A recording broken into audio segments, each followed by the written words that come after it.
One of the big events in New York every year is Fashion Week.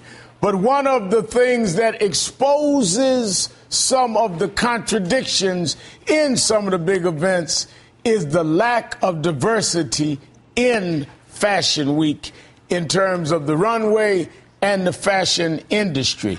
Back in 2008, Vogue ran an article headline, "Is fashion racist?" Has anything changed since then? Well, many are saying no, they haven't.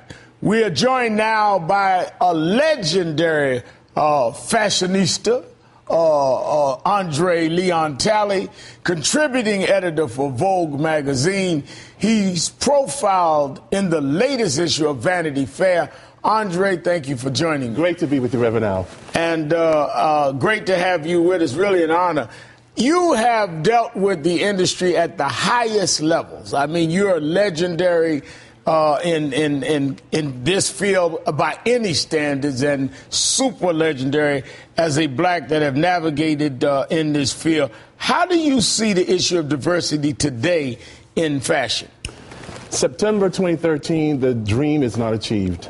Let me give you an example starting with me personally. Yesterday in the New York Times, a reporter referred to me as the peacock in residence at Vogue. The establishment loves to use metaphors comparing black men to animals. Serena Williams was once called a gazelle. These are the new words that replace the unutterable N-word. Since everyone likes to speak in metaphors and refer people to animals, I said the racism in the fashion industry is perpetually hibernating like a big black grizzly bear in winter. It doesn't rear its head as it does maybe in the South, but it is always there. It always has been. And it's time now. This new coalition movement that has started this week has pinpointed how you can go to one of the most important fashion shows in America, in Paris, Milan, and see very few girls of color on the runway. They wrote, the Diversity Coalition, a group of models and fashion insiders, just wrote a letter to Fashion Week organizers, and I'm reading from the letter. It says, eyes are on an industry that season after season watches design houses consistently use one or no models of color. No matter the intention, the result is racism.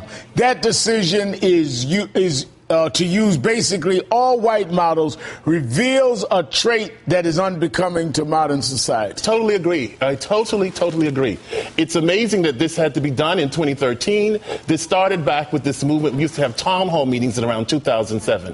Today, for an example, Carolina Herrera, besides having had an outstanding show, right, she always has models of color and diversity, had 6 models of color, African American or African descent. It's been decades. I say decades. I've been around forever. Right. It's been decades since I've seen any designer in America use 6 African-American models of color on their runway show. And huge models have spoken out on this, supermodels even, Naomi Campbell and Mon. Let me show you some of their comments. Your body and your beauty, it doesn't matter what color you are. If you have the right talent, you should be up there having the opportunity to do the job. Nobody is calling any of these designers racist. The act itself is racism. I mean, so this, you're talking about people, Naomi Campbell, Iman, Andre, I mean, these are blacks at the top of the field. You're not talking about people that are upset because they didn't get a gig. Exactly. And let me just say, I'm grateful for my career in fashion and my life at Vogue. But if I can really be accurate, at the Condé Nast, fabulous ship of Condé Nast, with so many glamorous and important, successful magazines, I think in the history of Condé Nast, there's been one editor-in-chief who was an African-American male. One. In the history. In the history. I may be wrong, but I'm sure it's only been one. Diversity at last year's Fashion Week, for example, in February, 83% of the models were white, just 7% of the models were black. I mean, this has got to stop, which is why we wanted to put some focus on. This has got to stop. This has really got to stop. And we call attention to it this week particularly. We're going to call attention to it in Milan, Paris, and London because it does have to stop.